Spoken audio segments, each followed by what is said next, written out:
नमस्कार दोस्तों, मैं अर्जुन आपका स्वागत करता हूं स्टे बाय अर्जुन के यूट्यूब चैनल में।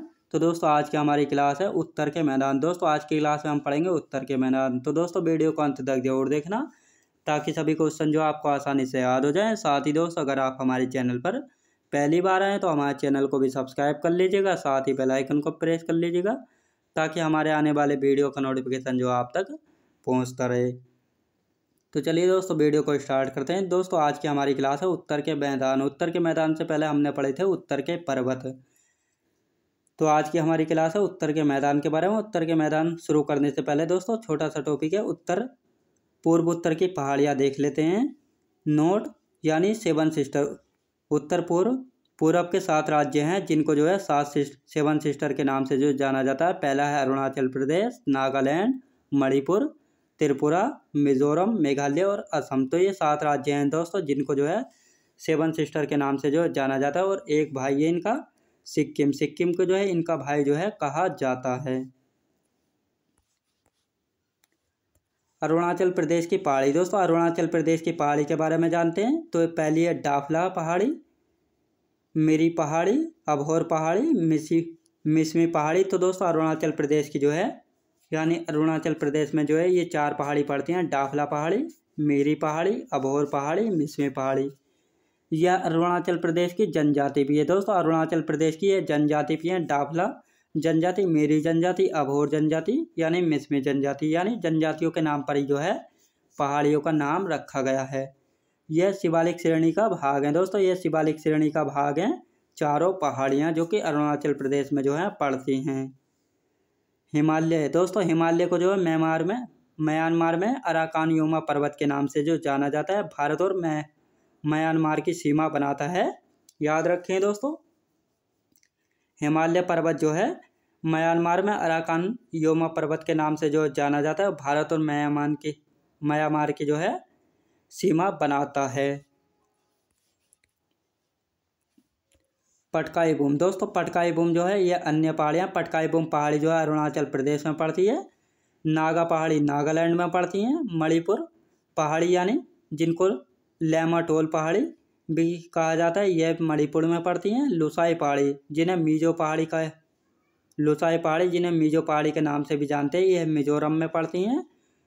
लुसाई पहाड़ी की सबसे ऊंची चोटी। दोस्तों लुसाई पहाड़ी की जो है सबसे ऊंची चोटी कौन सी है? फोंगपुई या बिलो माउंटेन। तो बिलो माउंटेन या फोंगपुई जो है लुसाई पहाड़ियों की सबसे ऊंची चोटी है। मिजोरम राज्य की भी सबसे ऊंची चोटी है। मिजोरम राज्य की भी जो सबसे ऊंची चोटी है उसे फोंगपुई या बिलो माउंटेन जो है कहते हैं, जो कि लुसाई पहाड़ियों की सबसे ऊंची चोटी है। यह सभी पहाड़ियाँ जो हैं महान हिमालय का हिस्सा है। दोस्तों ये सभी पहाड़ियाँ जो हैं महान हिमालय का हिस्सा है, जो कि पटकाई बूम जो है अरुणाचल प्रदेश में पड़ती है, महान हिमालय का हिस्सा है। नागा पहाड़ी नागालैंड में पड़ती है, महान हिमालय का भाग यानी हिस्सा है। मणिपुर पहाड़ी या लेमाटोल पहाड़ी जो है महान हिमालय का हिस्सा है, जो कि मणिपुर राज्य में पड़ती हैं। लुसाई पहाड़ी या मीजो पहाड़ी मिजोरम राज्य में पड़ती हैं, महान हिमालय का भाग हैं। लुसाई पहाड़ी या मीजो पहाड़ी का सबसे ऊंची चोटी कौन सी है? फोंगपुई या बिलो माउंटेन जो है लुसाई पहाड़ियों की सबसे ऊंची चोटी है। मिजोरम राज्य की भी जो है सबसे ऊंची चोटी है। बिलो माउंटेन पहाड़ी कहाँ पड़ती है दोस्तों? मिजोरम राज्य में। याद रखेंगे। अब आता है दोस्तों शिलोंग का पठार यानी मेघालय का पठार, जो कि मेघालय में पड़ता है। शिलोंग का पठार या मेघालय का पठार, इसमें 5 पहाड़ियाँ पड़ती हैं मेघालय शिलोंग के पठार में। मेघालय का पठार प्रायद्वीपीय भारत का हिस्सा यानी प्रायद्वीपीय भारत के हिस्से में पड़ता है मेघालय का पठार। राजमहल की पहाड़ी का हिस्सा है। राजमहल की पहाड़ी का हिस्सा यानी राजमहल की जो पहाड़ियों का कुछ हिस्सा टूटा था वह मेघालय राज्य में पड़ता है। और इसी मेघालय राज्य का जो है मेघालय का पठार जो है कहा जाता है।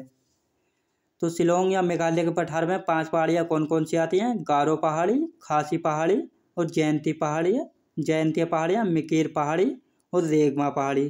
तो ये 5 पहाड़ियाँ हैं जो कि शिलोंग या मेघालय के पठार में जो है पड़ती हैं। इनमें से गारो, खासी और जयंती पहाड़ियाँ जो हैं मेघालय राज्य में पड़ती हैं, यानी 3 पहाड़ियाँ जो हैं मेघालय राज्य में पड़ती हैं और 2 पहाड़ियाँ जो हैं मिकीर और रेगमा पहाड़ी जो है असम राज्य में पड़ती हैं। ये 5 पहाड़ियाँ जो हैं दोस्तों जनजातियाँ भी हैं, जो कि जनजातियों के नाम पर ही जो है इन पहाड़ियों को जो है नाम रखा गया है।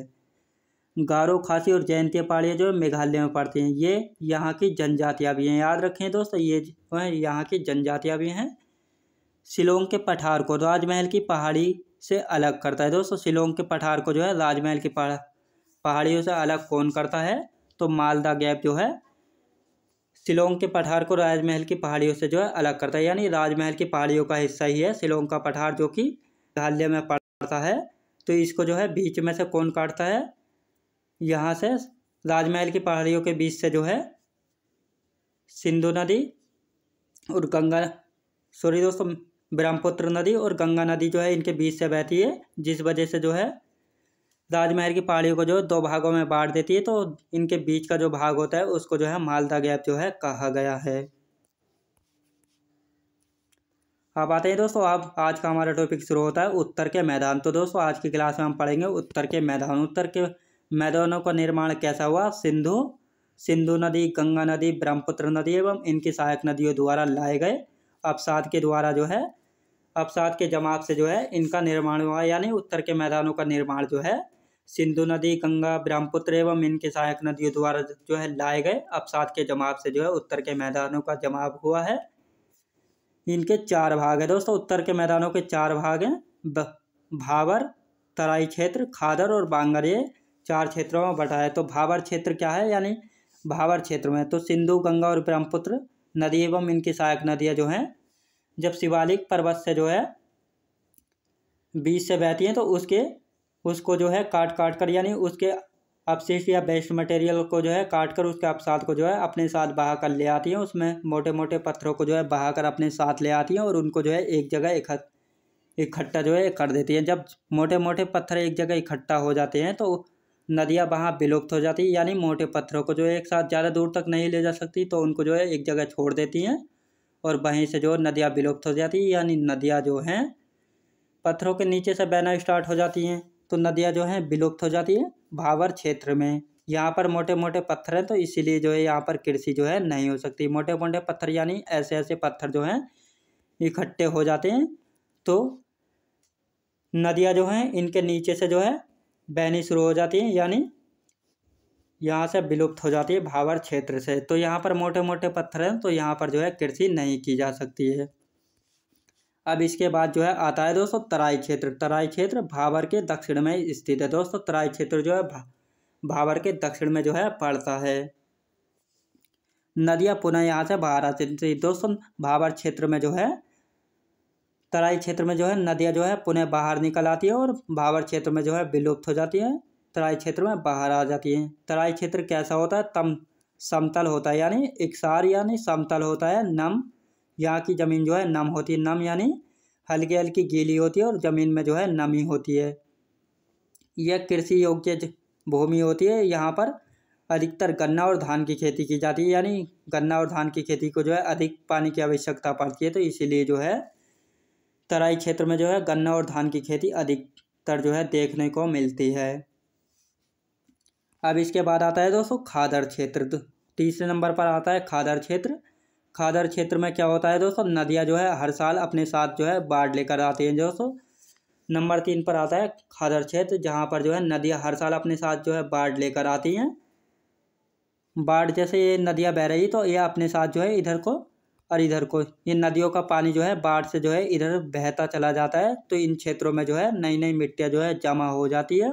उसे ही जो है कांप या जलोढ़ मिट्टी जो है कहा जाता है। यानी हर साल जब बाढ़ आती है तो साइटों में जो है जहाँ तक बाढ़ का पानी जाता है दोस्तों वहाँ पर जो है हर साल नई जलोढ़ मिट्टी का जो है जमाव होता है, तो इसी क्षेत्र को जो है खादर जो है कहलाता है। ये सबसे उपजाऊ क्षेत्र होता है और कृषि के लिए जो है सबसे अधिक उपजाऊ जमीन होती है और कृषि जो है सबसे अधिक होती है। इसके बाद आता है दोस्तों बांगर क्षेत्र। बांगर क्षेत्र जो है बिना बाढ़ वाला क्षेत्र। अब जहाँ तक पहाड़ का पानी आया था वह तो खादर क्षेत्र हो गया। अब जहाँ से जो है खादर, जहाँ बाढ़ का पानी आया उससे आगे का क्षेत्र जो है ये वाला क्षेत्र जो है वहाँ पर जो है यह बांगर क्षेत्र, यानी बांगर क्षेत्र।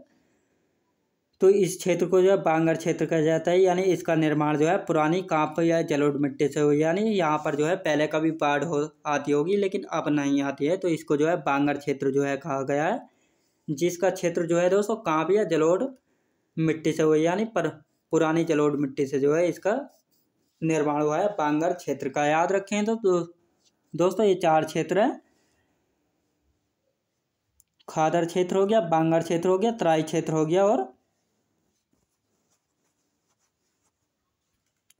अब नेक्स्ट देखते हैं दोस्तों। अब आते हैं दोस्तों उत्तर के मैदान। उत्तर के मैदानों का विस्तार बांग्लादेश तक। उत्तर के मैदानों का विस्तार जो है दोस्तों बांग्लादेश तक है। बांग्लादेश उत्तर के मैदानों को पश्चिम बंगाल और बांग्लादेश में जो है बारिंद के नाम से जाना जाता है। दोस्तों उत्तर के मैदानों को जो है पश्चिम बंगाल और बांग्लादेश में जो है बारिंद के मैदानों के नाम से जो है जाना जाता है। यानी पश्चिम बंगाल और बांग्लादेश में जो है उत्तर के मैदानों को बारिंद मैदान के नाम से जानते हैं, याद रखेंगे।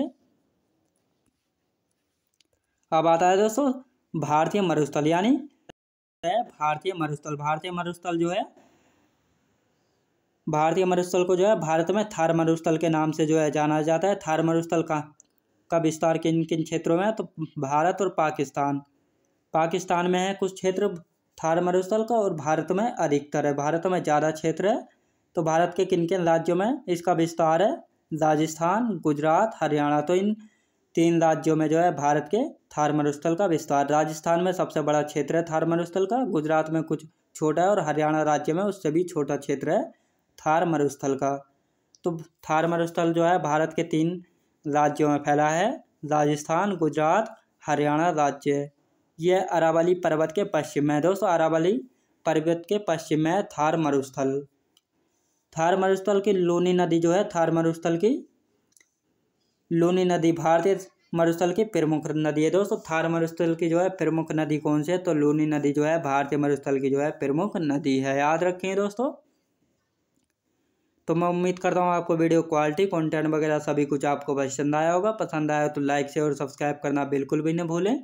साथ ही दोस्तों अगर आप हमारे चैनल पर पहली बार है तो हमारे चैनल को भी सब्सक्राइब कर लीजिएगा। चलिए दोस्तों मिलते हैं नेक्स्ट वीडियोज़ में।